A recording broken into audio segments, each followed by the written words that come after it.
My name is Sylvia Alvarez, 32 years old. 3 weeks ago, I collapsed at my desk at 11:47 p.m. hemorrhagic stroke. The doctors said I was 48 hours from permanent brain damage. Or death. My mother got the call at 7 a.m. By 9:30, she was at the hospital.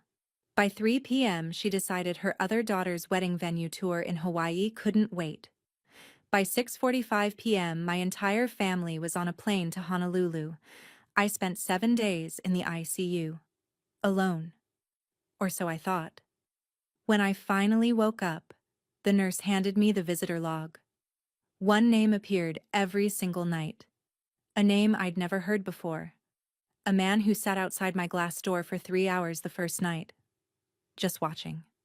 A man who paid my entire $139,000 bill in cash and asked the hospital to keep his identity secret. My mother's face when she saw that name told me everything she'd hidden for 32 years. Every Sunday at 6 p.m., my phone rings. Not because my mother misses me. Not because she wants to hear about my week. No. Sunday at 6 p.m. is when Vivian Alvarez calls to update me on expenses. "Sylvia, honey," she said, her voice carrying that particular sweetness she reserves for requests. "Your father's truck needs new tires. That's $480. And Brittany's wedding planner needs the deposit. $2,200. Oh, and the electricity bill was higher this month. Can you send an extra $300? I did the math while she talked. $480 plus $2,200 plus $300. That's $2,980 on top of the $800 I already send every month. Mom, that's almost $3,000. I just sent you money last week for Sylvia." Her voice sharpened. "Just slightly. Just enough. You don't have a family to support. No husband, no children. Brittany is getting married. She needs help. You make good money. What else are you spending it on?" I wanted to say. My rent. My student loans. My savings for a house I'll probably never buy because I keep emptying my account for you. But I didn't. I never do. "I'll transfer it tomorrow," I said. "Tonight would be better. The tire shop closes early on Mondays." After she hung up, I opened the Excel file I've kept since I was 25. 7 years of records. Every dollar I've sent home. Every emergency that wasn't. Every loan that was never repaid. I scrolled to the bottom. Total. $187,400. $187,400. I earn $126,000 a year. After taxes, that's roughly $94,000. I've been sending home an average of $26,771 per year. That's 21% of my take-home income. For 7 years. I scrolled through the reason column. Brittany's car payment. Brittany's credit card. Brittany's apartment deposit. Brittany's vacation. Brittany's dental work. Brittany's designer bag she needed for a job interview. 90% of the entries had my sister's name attached. My phone buzzed. A text from Brittany. A photo of a wedding dress. Strapless, lace, probably more expensive than my first car. "Isn't it gorgeous? It's $4,800. Mom said you'd help with the dress. Also, I need $25,000 for the wedding fund. You're the maid of honor, so you should contribute more than anyone." $25,000. I stared at the message for a long time. Then I typed, "I'll see what I can do." She replied with a heart emoji. "You're going to love Hawaii," my mother said on the phone. "The resort has an infinity pool. Brittany found it on Instagram." "I can't go, Mom. The IPO is in 3 weeks. I can't leave." "Oh, Sylvia, you always have an excuse. Work, work, work. You know Brittany wanted you there to help choose the venue." "I thought this was a venue scouting trip, not the actual wedding." "It is. But Brittany needs opinions. And since you're not coming, the least you can do is pay for the trip. Your father and I certainly can't afford it." The least I could do. The flight was $2,400 for 3 people. The resort was $3,200 for 7 nights. Tours and meals would add another $2,600.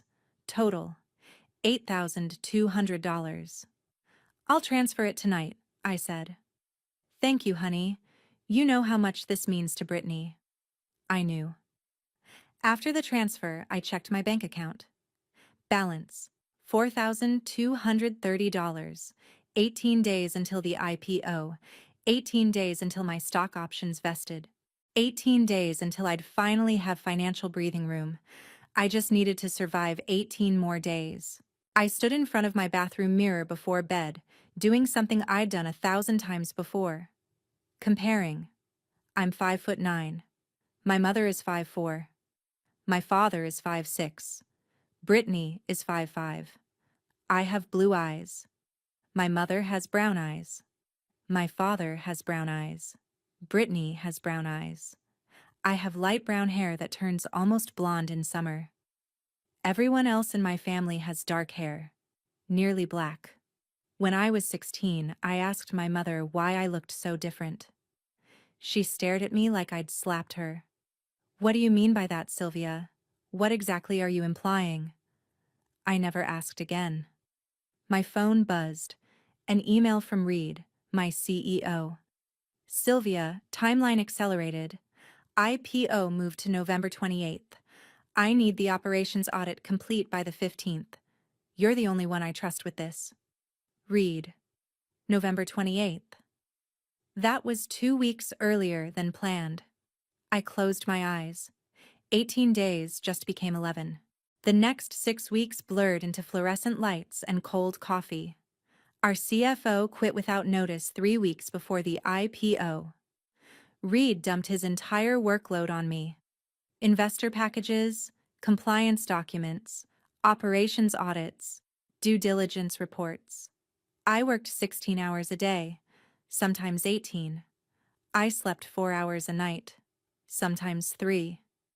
I ate protein bars at my desk because I didn't have time to walk to the kitchen. My doctor had warned me about my blood pressure at my last physical. You need to slow down, Ms. Alvarez. Your numbers are concerning for someone your age. I didn't slow down. The IPO was worth $12 million in funding. 40 employees depended on this deal going through. My stock options would vest at $280,000 if we succeeded. I just needed to hold on. Reed had sent another email. Sylvia, I know this is a lot. But if we miss this window, we lose everything. You're the only one I trust to handle this. Reed. I typed my reply. On it. My head was pounding. It had been pounding for 3 days. I figured it was just tension, stress, dehydration. I reached for my water bottle. My hand missed. I tried again. My fingers wouldn't cooperate. The words on my screen started to swim. The letters rearranged themselves into patterns that made no sense. I thought, I need to call someone. I reached for my phone. My arm didn't move. The last thing I saw was my laptop screen dimming, the cursor blinking on an unfinished sentence, then the floor rushing up to meet me, then nothing. The security guard found me at 11:52 p.m. through the hallway camera. By 12:03 a.m. I was in an ambulance. By 1:15 a.m. I was in the emergency room at St. David's Medical Center. Diagnosis: hemorrhagic stroke. The ER doctor called my emergency contact at 1:15 a.m. No answer. Again at 1:47 a.m. No answer. Again at 2:30 a.m. No answer. Again at 5:45 a.m. No answer. At 7 a.m. my mother finally picked up. I don't remember the ambulance. I don't remember the ER. I don't remember being intubated or scanned or poked or prodded. I only know what the nurses told me later. Room 4, 1-2. 4th floor, intensive care unit. Glass walls facing the hallway. Monitors beeping in steady rhythm. Fluorescent lights that never turned off. My phone sat on the bedside table. 4 missed calls from the hospital to my mother. No calls back. The nurse's note from that night read, "Patient, Alvarez. Sylvia M. Emergency contact notified at 0700. Family confirmed arrival ETA 2.5 hours. 2.5 hours. My parents live in Round Rock. That's a 25-minute drive. They arrived at 9:30 a.m. My mother, my father, my sister. They stayed for 33 minutes. I was unconscious, so I didn't see any of this. But the hospital security footage showed everything, and Amanda, the ICU nurse, told me the rest. Brittany didn't come into my room. She sat in the hallway, scrolling through her phone, complaining that the hospital smell makes me nauseous. My father stood in the corridor making phone calls. To whom, I still don't know. My mother spoke with Dr. Rodriguez for 11 minutes. Then she came into my room, looked at me, eyes closed, tubes everywhere, and checked her watch. At 10:03 a.m. they left. 33 minutes. Amanda told me what happened next because she overheard my mother on the phone in the hallway before they left. The doctor said she's stable, my mother said to someone, probably Brittany. Stable means not dying right now, right? We can still make the flight. The tickets are non-refundable. Sylvia paid for them. A pause. I know. But Brittany needs this trip. The wedding is in 3 weeks. If we don't scout the venues now, when will we? Sylvia will understand. She's always been the responsible one. Stable. The doctor had actually said, stable but critical. We need to monitor her for 72 hours minimum. There's still risk of secondary complications. My mother heard stable. She ignored the rest. At 3:15 p.m., while I lay unconscious in room 412, my mother left me a voicemail. I listened to it 5 days later when I finally woke up. 14 seconds long. Sylvia, honey, the doctor said you're stable. Your father and I and Brittany have to go to Hawaii like we planned. The tickets are non-refundable. I'll call the hospital every day to check on you. You just rest, okay? Brittany needs me for this trip. We'll be back next week. 14 seconds. She didn't say, I love you. She didn't say, I'm worried about you. She said, Brittany needs me. And then she hung up. At 6:38 p.m., while I was being prepped for additional scans because my blood pressure was dropping, Brittany posted an Instagram story, a photo of the 3 of them at the Austin airport. Gate 24, Hawaiian Airlines Flight 2891 to Honolulu. My mother smiling, my father looking tired, Brittany in the middle, flashing a peace sign. Caption: Hawaii, here we come. 127 people viewed that story in the first hour, including one person none of them expected. At 8 p.m., a man walked into St. David's Medical Center. He approached the front desk.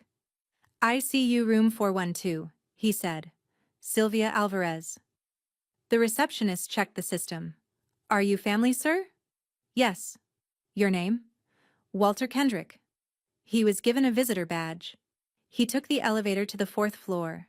He walked down the hallway until he reached room 412. Then he stopped. He didn't knock. He didn't ask to go in. He didn't call for a nurse. He just stood there, outside the glass door, looking in, for 3 hours. The ICU hallway camera recorded everything. 8 p.m. A man in a gray suit, silver hair, approximately 60 years old, stops outside room 412. 8:15 p.m. Still standing, hasn't moved. 8:47 p.m. A nurse approaches. He shakes his head. She walks away. 9:30 p.m. Still standing. His hands are in his pockets. His eyes never leave the glass. 10:15 p.m. He sits down in the hallway chair. Still watching. 11 p.m. He stands again. Presses his palm against the glass. Stays there for 4 minutes. 11:12 p.m. He walks away. 3 hours and 12 minutes.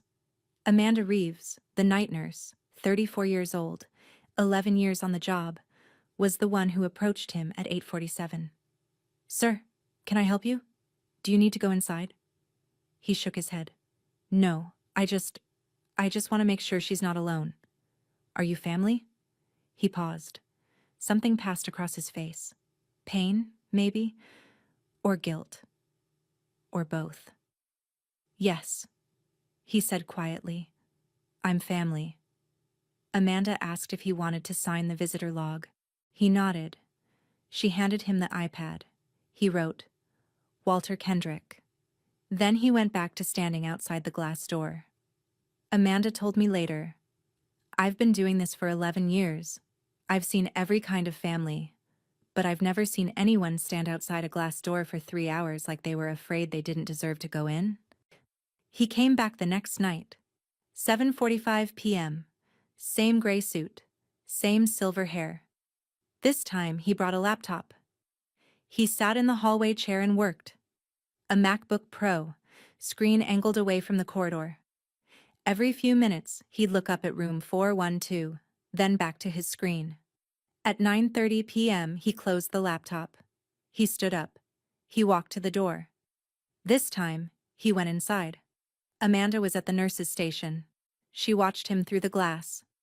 He pulled the visitor chair close to my bed. He sat down. He didn't touch me. He just looked at my face for a long time. Then he said something. Amanda couldn't hear through the glass, but she saw his lips move. Later, she asked him what he'd said. He just smiled, a sad, broken smile, and shook his head. He stayed for 47 minutes. Then he left. Amanda made a note in my file. Visitor, Walter Kendrick, stated my daughter when entering. Verify relationship with patient family. She tried calling my mother to verify. No answer. She tried again.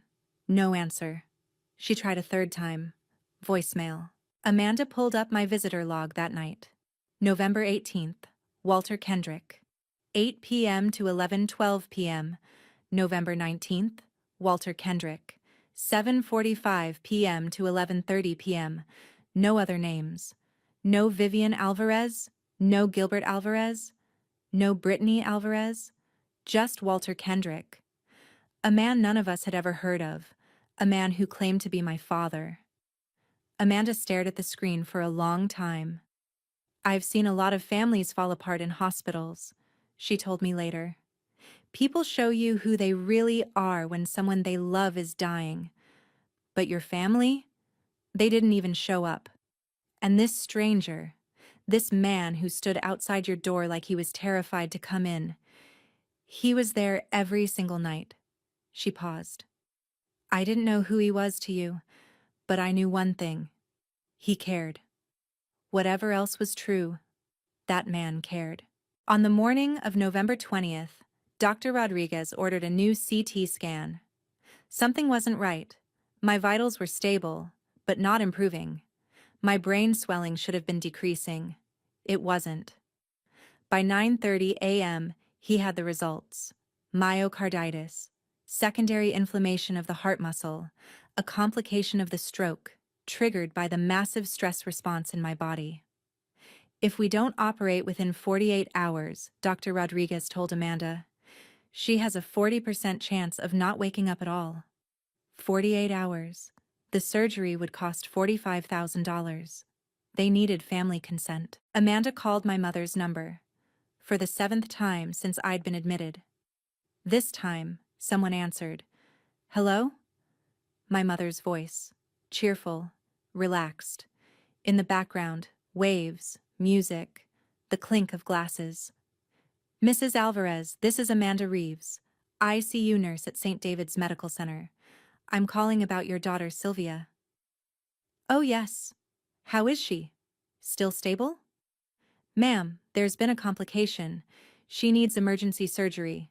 The doctors found secondary inflammation around her heart. If we don't operate within 48 hours..." "Surgery?" My mother's voice sharpened. "What kind of surgery? How much?" "It's a cardiac procedure. The estimated cost is $45,000. Silence. Then, 45,000? Who's paying for that? Does her insurance cover it? In the background, I could hear Brittany yelling, "Mom, the surf instructor is here."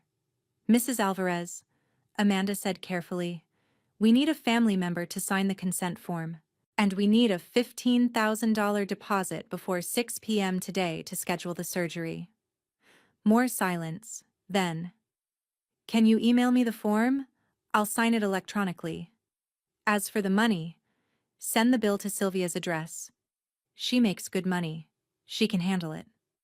Amanda told me she gripped the phone so hard her knuckles turned white. "Ma'am, your daughter is in a coma. She can't pay anything right now." "She has savings. I'm sure she does. Look, I can't exactly fly back right now. The return tickets aren't until Monday. Just do what you need to do." Sylvia's always been good at figuring things out. The line went dead. 12 miles from the hospital, in a corner office on the 30th floor of 100 Congress Avenue, Walter Kendrick received a phone call. It was from Reed Morrison, CEO of Evergrid Energy. "Mr. Kendrick, I wanted to update you on the situation. Sylvia Alvarez, our Director of Operations. She's still in the ICU. The hospital is saying she needs emergency surgery. Something about her heart." Walter's hand tightened on the phone. "How much?" "I'm sorry?" "The surgery. How much does it cost?" I don't know exactly. The hospital is asking for a deposit. Her family is apparently in Hawaii and can't read." "Yes, sir?" "I'll handle it. Don't mention this to anyone." "Sir, I don't understand." "You don't need to understand. Just focus on the IPO. I'll take care of Sylvia." He hung up. Then he made another call. Patricia Dunn had worked in hospital billing for 16 years. She'd seen every payment scenario imaginable: insurance disputes, payment plans, bankruptcies, crowdfunding campaigns, even a few cash briefcases from people who definitely didn't want paper trails. But she'd never seen anything like this. At 3:30 p.m., her computer pinged with an incoming wire transfer.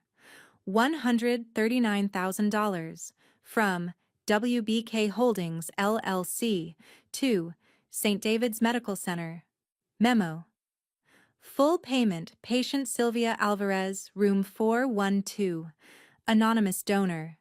Do not disclose identity to patient or family.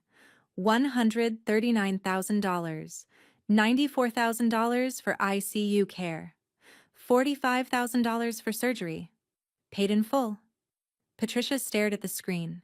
She pulled up Sylvia Alvarez's file. Emergency contact, Vivian Alvarez. She looked at the payment source. WBK Holdings, LLC. Not Vivian. Someone else. She picked up the phone and called the number attached to the wire transfer. A man answered. Deep voice. Calm. "This is Walter Kendrick." "Mr. Kendrick, this is Patricia Dunn from St. David's Billing Department.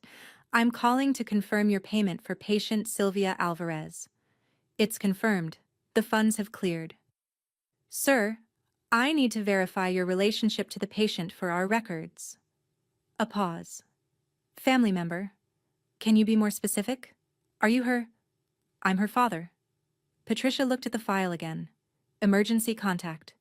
Vivian Alvarez. Mother. Gilbert Alvarez. Father. "Sir, our records show the patient's father is Gilbert Alvarez." Another pause. Longer this time. "There's more than one kind of father, Ms. Dunn. Please process the payment and ensure Ms. Alvarez receives the surgery she needs. I don't want her to know who paid." "Not yet." The line went dead. Patricia sat back in her chair. She looked at the payment confirmation on her screen. Then she looked out her window, toward the ICU wing. In the hallway outside room 412, she could see a man sitting alone. Silver hair, gray suit.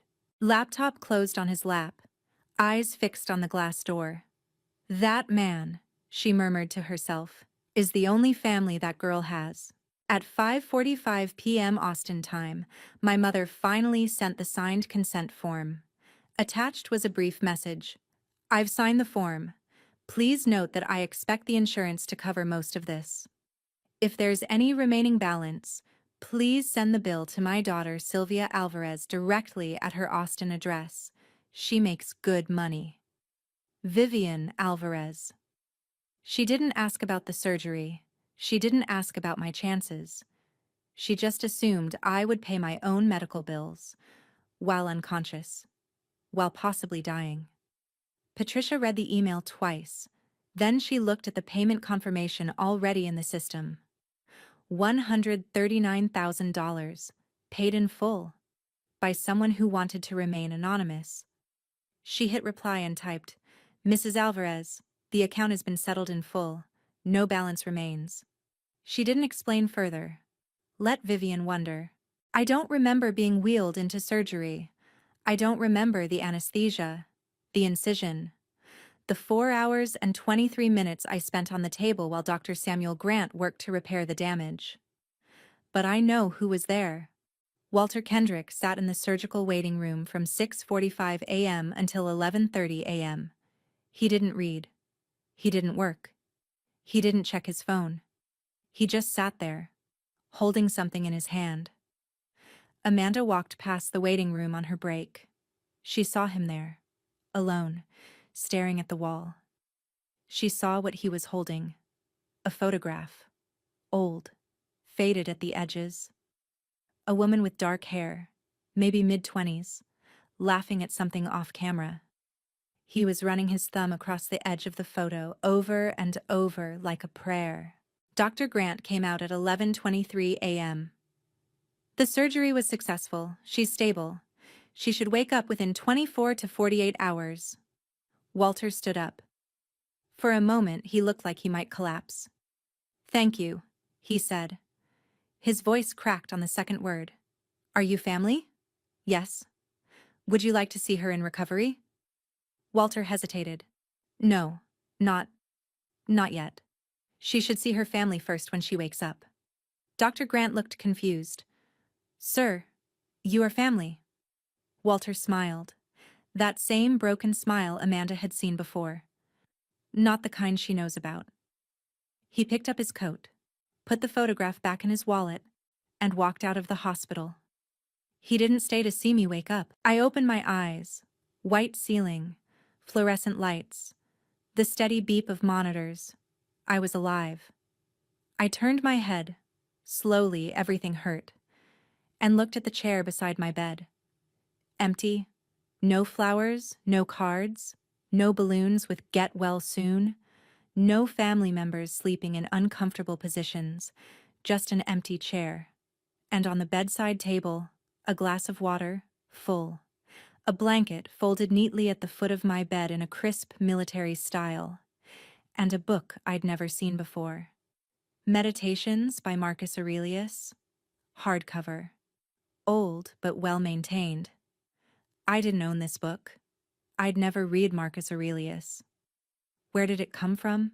Amanda came in to check my vitals. "Ms. Alvarez, you're awake." She smiled, genuine relief. "How are you feeling?" "Like I got hit by a truck," I croaked. "How long was I out?" 5 days. You had a stroke, then surgery for a heart complication, but you pulled through. You're going to be okay." 5 days. "Where's my family?" Amanda's smile flickered. "Your family is... they're in Hawaii. They'll be back on Monday." Hawaii. I remembered, vaguely, that there was a trip. Brittany's wedding venue scouting. I'd paid for it. $8,200. They didn't come back? Amanda busied herself with my IV line. "Your mother called the hospital a few times. She signed the consent forms electronically." "Called?" "Yes." "But didn't come?" "No." I stared at the ceiling. "The water," I said suddenly. "The blanket. The book. Where did those come from?" Amanda paused. "There was a man. He came every night while you were unconscious." "What man?" "He said he was your father." "My father is in Hawaii." Amanda set down the blood pressure cuff. Ms. Alvarez. This man wasn't Gilbert Alvarez. He gave a different name. He came every single night. He stayed for hours. The first night he stood outside your door for over 3 hours without coming in, just watching through the glass. I felt something cold crawl up my spine. What was his name? Amanda picked up the iPad from the nurse's station and handed it to me. He signed the visitor log every night. You can see for yourself. I took the iPad with trembling hands. I scrolled through the entries.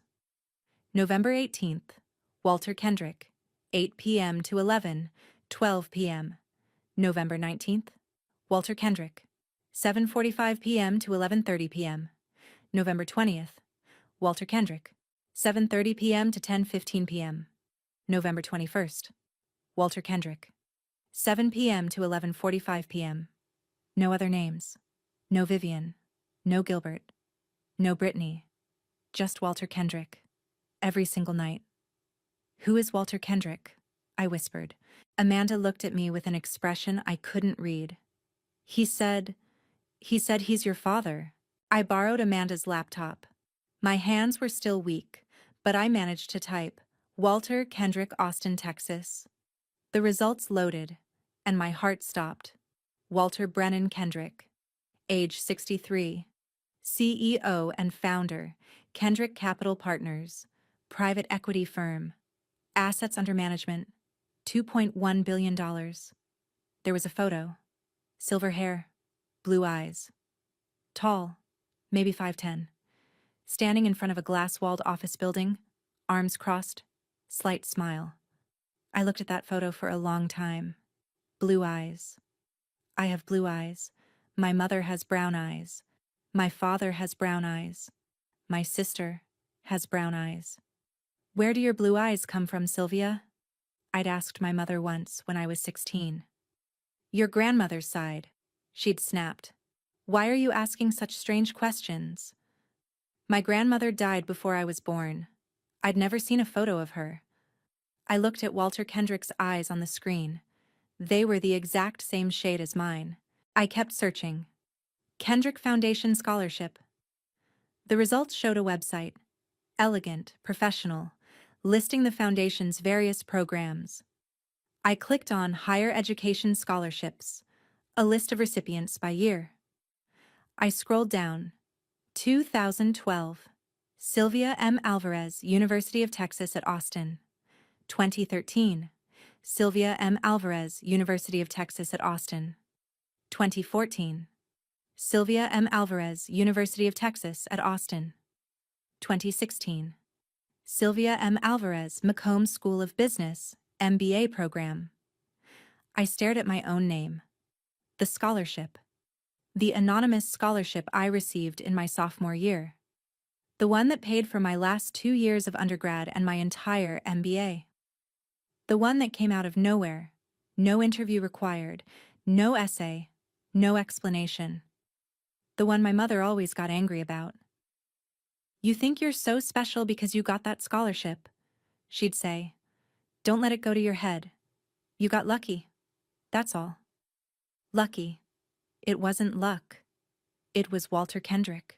I looked at the book on my bedside table, Meditations by Marcus Aurelius. I opened the cover. On the first page, in neat handwriting, to my daughter, I hope one day you'll understand why I stayed away. WK. The laptop blurred.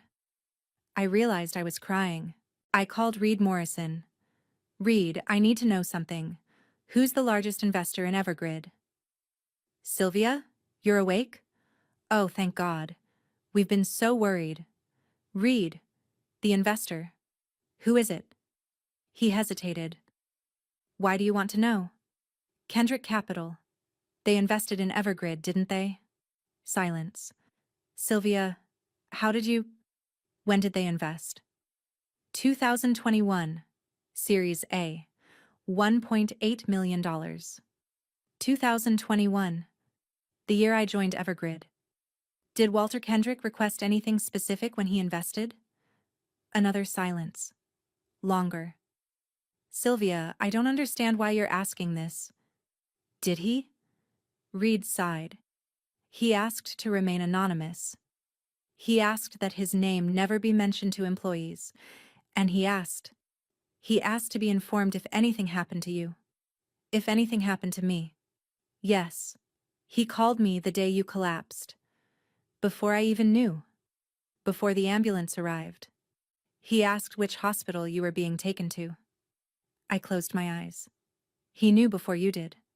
Yes. Sylvia? Who is this man? Why does he care so much about you? I looked at the book in my lap. At the handwriting on the first page. To my daughter. I said slowly, he's my father. Day 7.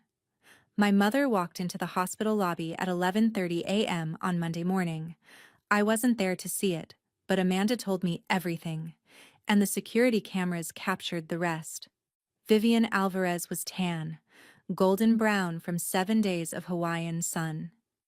She was wearing a floral dress and sandals. She carried a Macy's duty-free bag in one hand.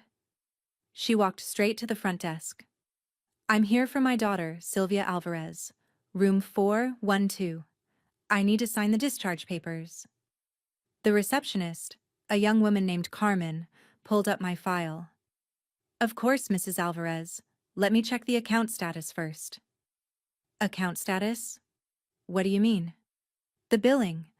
I need to see if there's any remaining balance before discharge. My mother's eyes narrowed. Just send the bill to Sylvia's address. She can handle it. Carmen looked at the screen. Ma'am, the account has been settled in full. There's no remaining balance. What do you mean settled? By insurance? No, ma'am. A family member made a direct payment. $139,000. My mother went very still. What family member? Who paid? I'm not authorized to disclose that information, ma'am. The donor requested anonymity. Donor? No one in my family has that kind of money. Let me see the visitor log. Who's been coming to see my daughter? Carmen hesitated, then handed her the iPad. My mother scrolled through. November 18th, Walter Kendrick. November 19th, Walter Kendrick. November 20th, Walter Kendrick. November 21st, Walter Kendrick. November 22nd, Walter Kendrick. November 23rd, Walter Kendrick. No Vivian Alvarez. No Gilbert Alvarez. No Brittany Alvarez. My mother's face changed. Carmen told me later. It was like watching someone see a ghost. All the color drained out of her. The iPad fell right out of her hands and hit the floor. She didn't pick it up. She just stood there, staring at nothing. Walter Kendrick, my mother whispered. Ma'am? Are you all right? My mother didn't answer. She knew that name. My mother walked into the ICU wing like she was walking to her own execution. Her footsteps were slow. Her hands were shaking. She turned the corner and stopped. 20 feet away, sitting in the hallway chair outside room 412, was Walter Kendrick. He looked up. Their eyes met. 32 years. That's how long it had been since they'd seen each other. He stood up slowly, not moving toward her, just standing there, waiting. Walter, my mother said. Her voice was barely a whisper. He didn't respond for a long moment. Then he spoke. Low, controlled. Every word precise. 32 years, Vivian. 32 years my daughter thought she wasn't loved. 32 years I stood outside the glass, looking in. Every night this week I was here, watching over her, paying her bills, making sure she wasn't alone. He took one step forward. And where were you? My mother's mouth opened, closed. No words came out. You were in Hawaii, Walter said, taking a vacation your daughter paid for, while she was dying in this room. Walter, I didn't know. You knew enough. The hospital called you. The nurses called you. You knew she needed surgery. You knew she needed family. And you chose Hawaii. His voice never rose. It didn't need to. 32 years I stayed away because I thought it was better for her. Because I thought she had a family who loved her. Because I didn't want to disrupt her life with the truth. He looked at my mother with something beyond anger, beyond hurt, disgust. I was wrong. She never had a family. She had parasites. My mother's face crumpled. "Walter, please. I'm done staying away," he said. "I'm done standing outside the glass. Today, I walk through the door." He turned and walked toward my room. My mother stood alone in the hallway, frozen. I was sitting up in bed when my mother burst through the door. She looked terrible. Tan, but terrible. Eyes wild, hands trembling. "Sylvia, we need to talk." I looked past her at the glass door. In the hallway, I could see a man watching. Silver hair, blue eyes. "Who is he?" I asked. "Who?" "The man in the hallway. The man who's been here every night. The man who paid $139,000 for my surgery. The man named Walter Kendrick." My mother's face went white. "Sylvia, listen to me. Is he my father?" Silence. The kind of silence that answers the question for you. "Mom, is Walter Kendrick my father?" My mother's eyes filled with tears. "It was 1992, she whispered. "I was young. I made a mistake." "A mistake?" "I loved him. God help me, I loved him.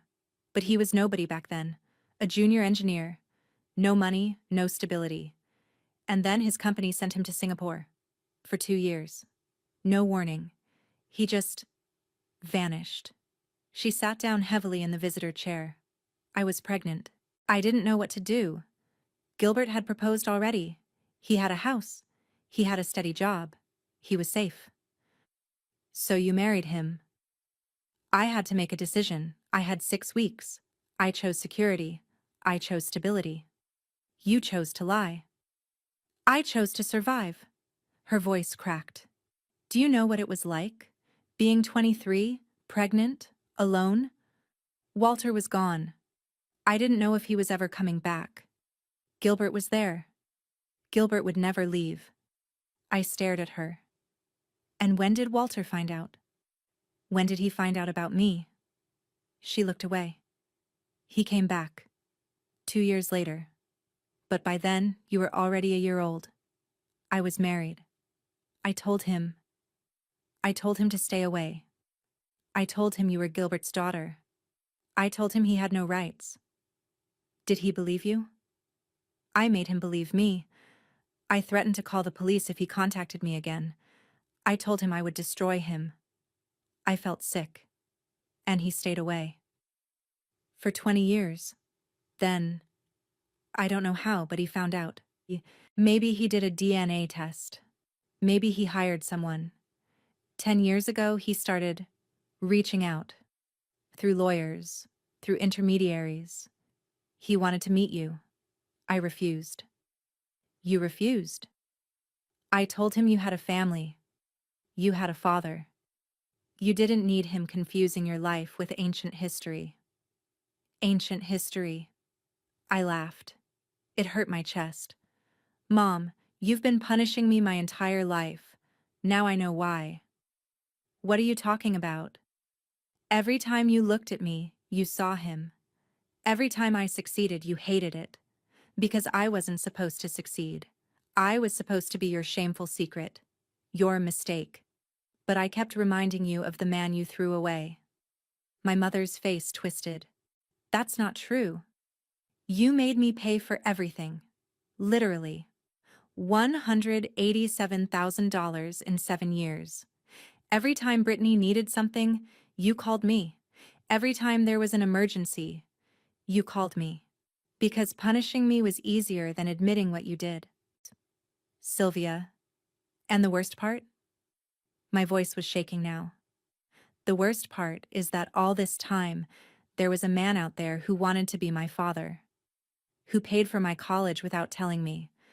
Who invested in my company just to be close to me.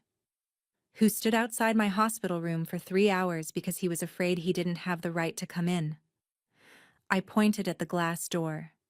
That man has been here every single night, and you were in Hawaii. My mother opened her mouth. I didn't have a choice. You had a choice, I said. You always had a choice. In 1992, you chose to lie. Last week you chose Hawaii. You chose Brittany. You always choose everyone except me. Sylvia, please, get out. What? Get out of my room. Go home. Tell Gilbert the truth. He deserves to know. Tell Brittany she's not getting $25,000. And don't come back. My mother stood up slowly. You can't mean that. I looked at her. At this woman who had carried me for 9 months and spent 32 years trying to forget I existed. I spent my whole life trying to earn your love, I said. I paid your bills. I funded your vacations. I gave you everything you asked for. And you still chose to let me die alone. I nodded toward the door. Now I'm choosing someone who chose me. My mother left. She didn't say goodbye. She didn't apologize. She just walked out, her footsteps echoing down the hallway. I watched her go through the glass door, and then I watched someone else walk in. Walter Kendrick, 63 years old, silver hair, blue eyes, my eyes. He stopped in the middle of the room, about 10 feet from my bed, close enough to see me, far enough to give me space. Neither of us spoke. The monitors beeped. The fluorescent lights hummed. Outside somewhere, the hospital continued its endless rhythm of codes and charts and life and death. In here, it was just the two of us, and 32 years of silence. I don't know where to start, he said finally. His voice was deeper than I expected. Steady, but with a tremor underneath. Like a man holding back a flood. Start with the glass door, I said. The first night. Why didn't you come in? He looked at his hands. Because I didn't know if I had the right. 32 years. I watched you from a distance. Your high school graduation. I was in the back row. Your college graduation. I watched the live stream from my office. Your MBA ceremony. I sent flowers, anonymously. Every major moment of your life, I was there. But always outside. Always behind the glass. He looked up. That first night when I came to the hospital and saw you through that window. Tubes everywhere. Machines beeping. So still. I thought, this is my daughter. And I don't even know if she'd want me here. But you stayed. For 3 hours. I couldn't leave. I couldn't go in. So I just stood there, watching, making sure someone was there for you, even if you didn't know it. I felt tears sliding down my face. I didn't wipe them away. The scholarship, I said, that was you? Yes. 2012. I just found out about you.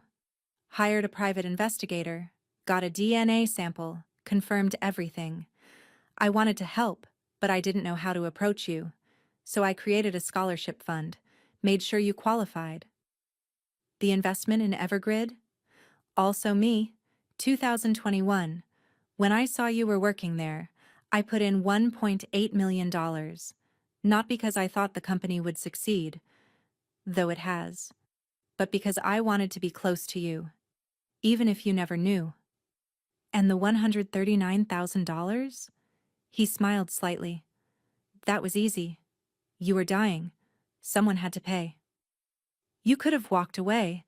You could have let my mother deal with it. Your mother, he said the word carefully, has been dealing with it for 32 years. Dealing with it by treating you like a reminder of her worst mistake. Dealing with it by taking your money and giving you nothing in return. Dealing with it by flying to Hawaii while you were in surgery. He shook his head. I couldn't walk away. Not anymore. I have a question, I said. Anything. Your wife. Your family. Did you ever... I was married. For 15 years. Divorced in 2017. He paused. She said I was never fully present. That part of me was always somewhere else. With someone else. She was right. I was always with you, even though you didn't know I existed.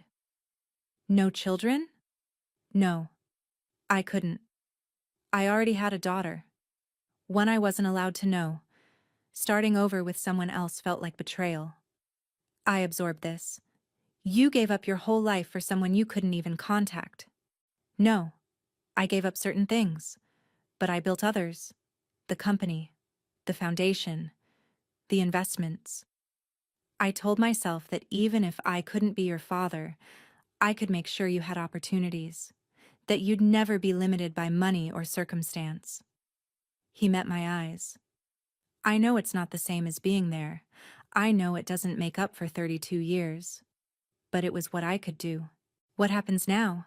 I asked. Walter took a breath. That's up to you. I've waited 32 years. I can wait longer. I can walk out of this room right now and never bother you again, if that's what you want. Is that what you want? No. His voice cracked. Just slightly.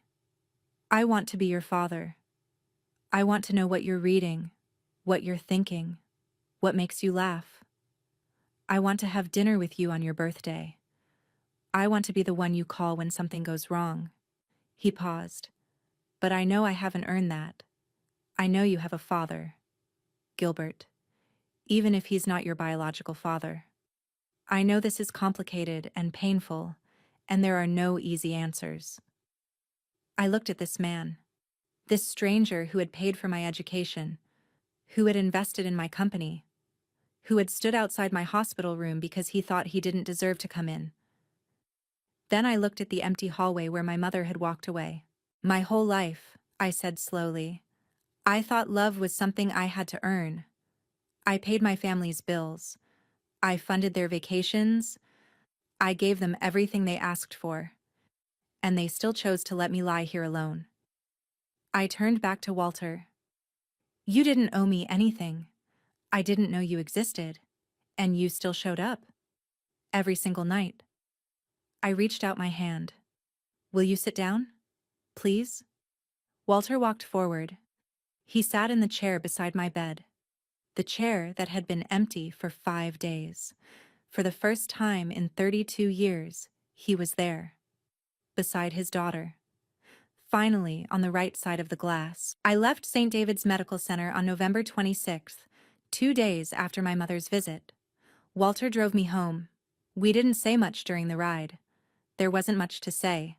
We had 32 years of conversations ahead of us. There was no rush. I signed the IPO documents via video call from my apartment. Evergrid went public at $14 per share. My stock options vested at $280,000. For the first time in my adult life, I had money that was truly mine, that no one could guilt me into giving away. Brittany's wedding was supposed to happen on December 6th. It didn't. Without my $25,000 contribution, the budget collapsed. Brittany tried to scale down, but her fiancé's family was embarrassed by the reduced circumstances. The engagement ended 2 days before the ceremony. My mother called me, left voicemail after voicemail. Sylvia, please. Your sister needs you. After everything we've done for you. I deleted them without listening past the first sentence. Everything they'd done for me. Gilbert Alvarez filed for divorce on December 10th. When he finally learned the truth, that the woman he'd loved for 32 years had married him as a backup plan, that the daughter he'd raised wasn't biologically his, that his entire life was built on a lie. He didn't scream, didn't cry. He just quietly packed a bag and checked into a motel. He called me once, just to say, I'm sorry I wasn't there more, Sylvia. I always felt like there was something I was missing with you. Now I know what it was. I hope you find what you're looking for. I wished him well. He was a victim too, in his own way. I met Walter for coffee on December 20th. It was awkward at first. We didn't know each other's rhythms yet. Didn't know if we took cream or sugar. Didn't know each other's favorite books or movies or memories. But we were learning. At one point, he pulled out his wallet and showed me the photograph. The one he'd been holding during my surgery. The one Amanda had seen him clutching like a prayer. It was my mother. Young, maybe 23, laughing at something off camera. "I took this in 1992, he said, 2 weeks before I left for Singapore. It was the last time I saw her happy. Last time I was happy." He put the photo back. "I carried it for 32 years, hoping I'd see that laugh again someday, hoping I'd find what I lost." He looked at me. "I didn't find her. I found something better. I found you." People say blood is thicker than water, but my blood family left me to die in a hospital room while they went to Hawaii. They took my money for 7 years.